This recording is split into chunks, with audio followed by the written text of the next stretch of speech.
আমি তো কোনোদিন কারো খারাপ চাইনি, তো আমার কিছু আপনজন আমার খারাপ চায় কেন? আমি এমন কী করেছি?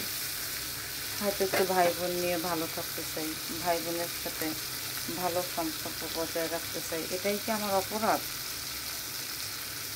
আমি তো চাই সবসময় সবাই ভালো থাকুক। আমার ভালো নিয়ে আমি কেমন আছি, আমি ভালো থাকি খারাপ থাকি, সেই খবরটা তো কখনো নেন না। তো আমি ভালো আছি সেটা নিয়ে আপনি কেন জ্বলেন? আপনিও কষ্টে আছেন, আপনিও অশান্তিতে আছেন। আপনি অশান্তি আছেন বলে যে অন্য কেউ অশান্তিতে ফেলবেন এমন তো কথা না। আপনিও চেষ্টা করেন যাতে একটু ভালো থাকতে পারেন। আর একটা কথা, সন্তান, আপনার পেটের সন্তান কোনোদিন আপনার ক্ষতি চাইবে না। পেটের সন্তান কোনোদিন আপনার বদনাম করবে না, হয়তো ভাত কাপড় দেবে না,